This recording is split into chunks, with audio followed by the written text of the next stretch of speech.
성부와 성자와 성령의 이름으로 아멘. 하늘을 우러러.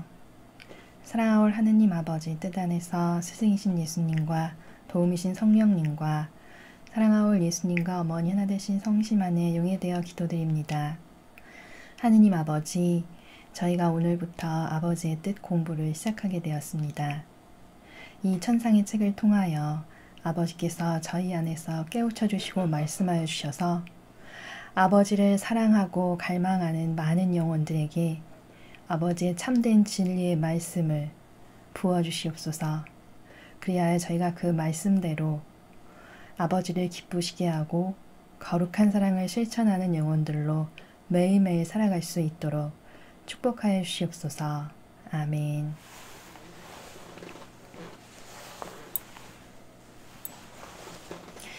안녕하십니까.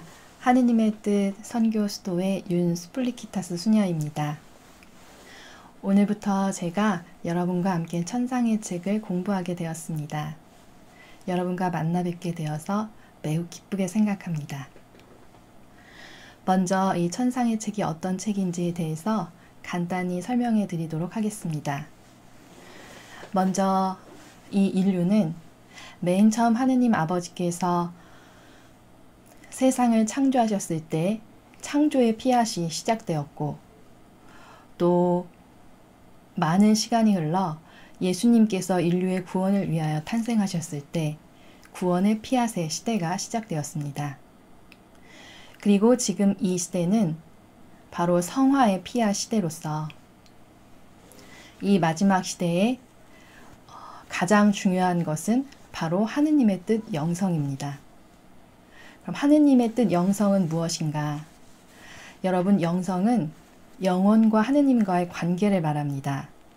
즉, 이 마지막 성화 시대에는 개개인의 영혼과 하느님과의 관계에서 아버지 뜻에 완전히 일치하여 이 악이, 정말 지극한 악이 난무하는 이 마지막 시대의 대정화를 거쳐서 아버지의 뜻이 영혼과 세상을 직접 다스리시는 그 때를 기다리고 준비하는 그러한 영성이라고 할 수가 있습니다.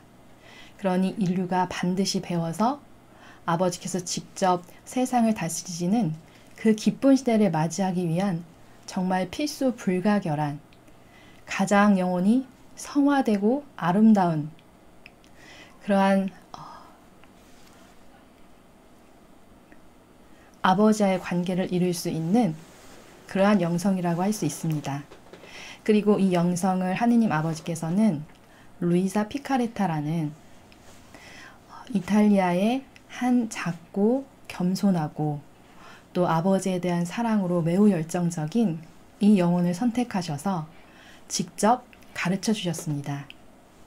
그래서 우리도 그 성녀 덕분에 매일매일 이제 1권부터 이 책을 보시면 그 루이사 피카레타가 맨 처음 예수님을 만나 뵙게 된 과정에서부터 점점 더 이 영성이 심화되어서 깊은, 그러니까 숭고한 단계까지 올라가는 그 여정을 우리가 함께 따라갈 수가 있습니다.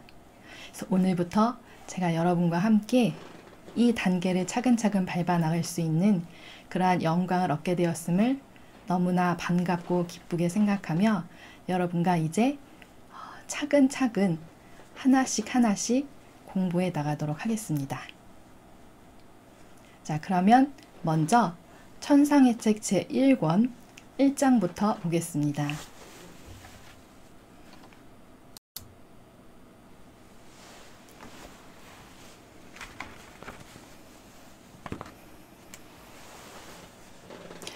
천상의 책 제1권 성탄 준비 9일 기도. 매일 9가지 주제를 묵상하기로 하다.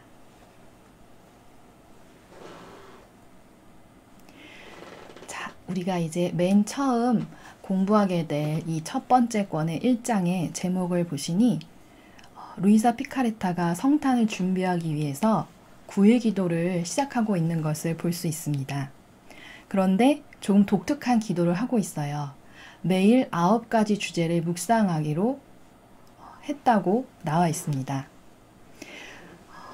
9일 기도는 우리가 누구나 할 수 있지만 매일매일 9가지의 주제를 묵상하기로 했다는 것은 이 루이사 피카레타만의 매우 독특한 기도라고 할 수 있습니다.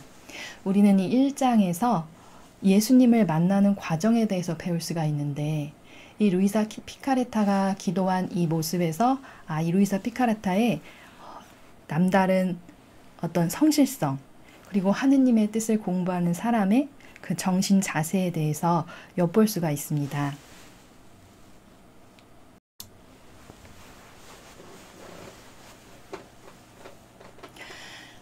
1. 내가 17살이 되던 해 성탄절을 앞둔 시점으로 거슬러 올라가서 이 이야기를 시작하고자 한다. 그때 나는 언제나 사랑하올 예수님의 성탄을 경축하려고 9일 기도를 시작하였다. 제가 좀 전에 이 성탄을 대비하는 그 9일 기도를 매일매일 9가지의 묵상 주제를 가지고 기도를 하였다는 그 루이사 피카레타의 성실성에 대해서 말씀을 드렸는데요. 이 1번 단락에서 보셔도 알 수 있듯이 이 루이사 피카레타는 항상 언제나 사랑하올 예수님의 성탄을 경축하려고 9일 기도를 시작하였다라고 되어 있는데, 그러니까 마치 자칫 잘못하면 17살 때 딱 기도를 시작하니까 마치 예수님께서 얼른 만나주신 것처럼 그렇게 생각이 될 수 있지만, 이 루이사 피카레타가 언제나 9일 기도를 하였다는 말에서 예전부터 오랜 기간 동안 성탄 시기가 되면 이렇게 늘 예수님의 강생의 신비를 묵상하는 특별한 루이사 피카레타만의 9일 기도를 드렸다는 것을 알 수 있습니다. 그러니까 여기서 우리가 이 은총받는 기도란 무엇인가, 루이사 피카레타의 그 예수님에 대한 진정한 사랑과 열정을 볼 수 있는 대목입니다. 그리고 우리 자신의 모습도 본다면 과연 나는 얼마나 이렇게 정말 사실적이고 진실한 마음으로 예수님을 기다렸는가, 아니면 단지 성탄 시즌에 어떤 그 화려한 그리고 이렇게 즐거운 분위기만을 즐기고 습관적으로 넘어가지 않았는가, 이런 자신의 모습을 또 되돌아볼 수도 있습니다. 2번 단락을 보시면 이 추기를 준비하기 위해서 날마다 몇 가지 덕행과 극기를 실천하고자 했는데, 이는 특히 예수님께서 주님 자신을 낮추셔서 9달 동안 복되신 동정 어머니의 태중에 계셨던 이를 찬양하려는 것이었다. 자, 먼저 2번 단락의 가운데 부분을 보시면 예수님께서 주님 자신을 낮추셔서 9달 동안 복되신 동정 성모님의 태중에 계셨던 이를 찬양하려는 것이었다 라고 나옵니다. 예수님께서 자신을 낮추셨다는 말씀은 무엇일까요? 예수님은 곧 하느님이신데 신이신 분께서 인간의 그 좁디 좁은 태중에 오셨다는 것입니다. 그러니까 얼마나 지극히 겸손하신 모습으로 오신 것이라고 할 수 있죠. 신이신 분께서 인간의 모습을 띠셔서 아기의 모습으로 오신 것이니까요. 그리고 9달 동안 어머니의 태중에 계셨다고 나옵니다.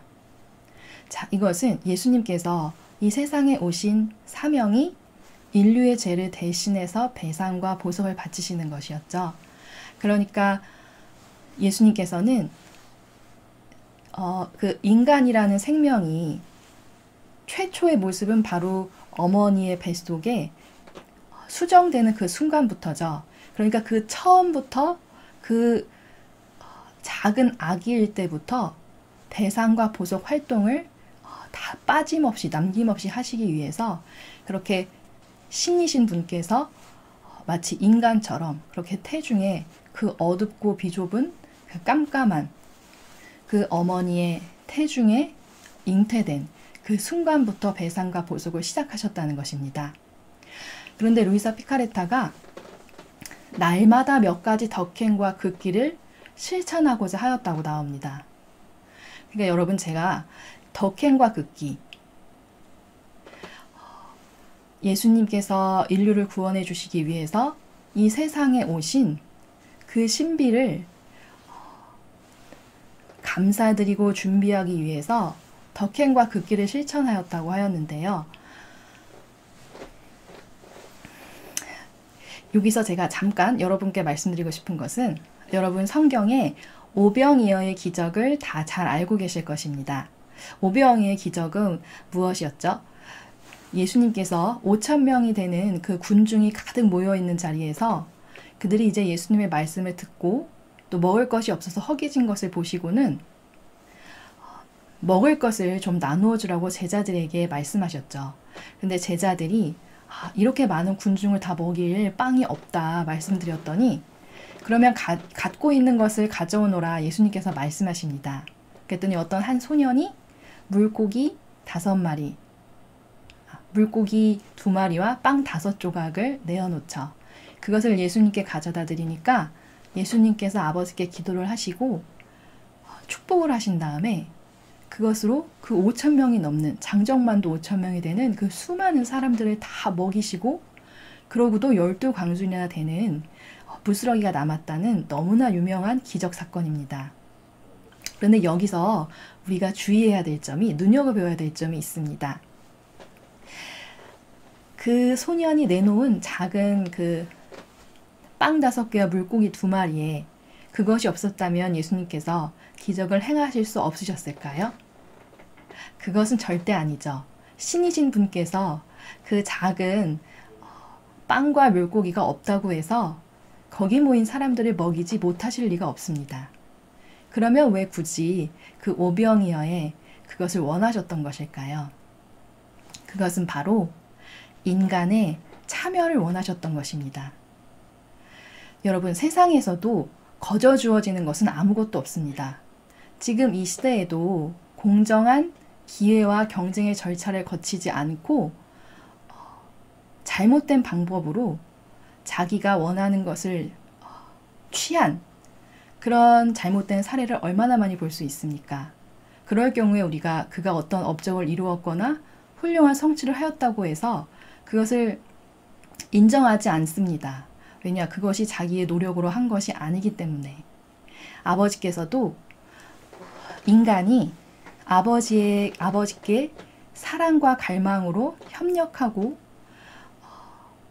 또 희생으로 바칠 때 그것을 보시고 아버지께서는 그것이 아버지께서 은총을 주실 수 있는 기회라고 여기시고 은총을 주실 수 있는 근거가 된다고 생각하셔서 그 인간의 참여를 아주 조금만 드려도 그 참여를 기쁘게 받으셔서 더 큰 축복과 은총으로 내려주신다는 아버지의 그 뜻을 우리가 알 수 있습니다. 바로 루이사 피카레타가 날마다 덕행과 극기를 드리는 것도 바로 이 오병이어의 이 원리에서 드린 것이라고 할 수 있습니다. 그러니까 이렇게 루이사 피카레타가 자신만의 그 아주 진실된 마음으로 드리는 기도와 이 덕행과 극기를 보시고 예수님께서 특별히 이 루이사 피카레타라는 영혼을 만나 주실 수가 있었던 것입니다. 그러면 우리도 여기서 힌트를 얻을 수가 있겠죠. 나도 아버지께 이렇게 아주 갈망과 정성된 진실된 기도를 드리면 나를 만나 주시겠구나 라는 힌트를 얻을 수가 있습니다. 3번 단락을 보겠습니다. 이 목적으로 매일 9개의 묵상을 하기로 했고 그것은 언제나 지극히 거룩한 강생의 신비에 관한 것이었다. 여러분, 하루에 1개만 묵상하기도 어려운데 루이사 피카레타는 9일 동안 매일매일 9개의 묵상을 하기로 했다고 합니다. 그리고 그것은 모두 지극히 거룩한 강생의 신비에 관한 것이었다. 강생이란 무엇입니까? 이 강생이라는 말이 한자어인데 강이라는 것은 내려온다라는 뜻이고 생은 태어난다는 뜻이죠. 그러니까 신이신 예수님께서 지상의 인간으로, 그러니까 지상에 내려오셔서 인간의 모습으로 태어나셨다. 이것이 바로 강생의 신비라는 것입니다. 그러면 예수님께서 그 성모님의 태중에서 성령으로 잉태되셔서 이제 태어나시기까지의 그 과정, 이것을 바로 강생의 신비라고 할 수 있습니다. 그러면 루이사 피카레타가 어떻게 예수님을 만나게 되었고 그 과정이 어떠한 것이었는지를 우리는 이 짧은 글에서 배울 수가 있었는데, 매일매일 9개의 묵상을 하기로 했다. 루이사가 드릴 수 있는 루이사만의 독특하고 진실된 기도를 드렸다. 이 말씀을 드리면서 그럼 우리도 그렇게 똑같이 하면 예수님을 만날 수 있겠구나 라는 힌트를 얻을 수 있다고 말씀드렸죠. 자, 그러면 우리도 루이사와 똑같이 이런 기도를 아버지께 드릴 수가 있습니다. 보통 이제 신자분들께서 많이 아버지께 드리시는 기도는 염경기도가 매우 많을 것입니다. 그러니까 염경기도라는 것은 정해진 기도문을 보고서 그것을 반복해서 암기해서 드리는 게 염경기도죠. 그래서 주로 우리가 자주 바치는 묵주기도라든지 또 교회에서 가르쳐준 여러 가지 이렇게 문서화된 기도문들, 물론 이 기도들도 필요하고 또 좋은 기도입니다. 그리고 신앙생활을 처음 시작하신 분들은 이 염경기도가 어느 정도는 필요합니다. 이제 처음에는 기도가 어색하고 어떻게 드려야 할지 잘 모르겠고 하기 때문에 교회에서 이렇게 가르쳐준 기도들을 열심히 이렇게 따라서 하는 것도 또 필요하고, 또 그 기도도 좋은 기도입니다. 아버지께서 받아주시지 않으시는 기도가 아니에요. 그렇지만 우리가 이제 신앙생활을 어느 정도 하셨고 또 수십 년 하신 신자분들 같은 경우에는 이 염경 기도를 바탕으로 이제 루이사 피카레타처럼 자신만이 드릴 수 있는 아버지께 그러한 기도를 드릴 수 있다는 것입니다. 이 예로 들어보면 우리가 이제 자주 바치는 4개의 묵주 신비 기도가 있죠. 환희, 고통, 빛, 영광, 그리고 또 많은 신자분들께서 좋아하시고 자주 바치시는 또 성모님의 7고 묵주 기도도 있고, 또 우리가 이제 곧 앞으로 사순시기가 다가올 텐데 사순시기에 많이 바치시는 십자가의 길 기도, 이런 것들이 있습니다. 그런데 그 기도들을 우리는 지금까지 그 정해진 기도문만을 반복해서 바치는 것에 매우 익숙합니다.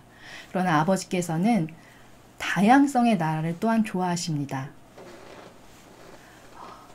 여러분, 예를 들어서 어떤 인형에 사랑합니다 라는 말을 녹음을 해놓고 그것을 무한 반복해서 틀어놓는다고 해서 그것이 크게 기쁘게 들리지는 않죠.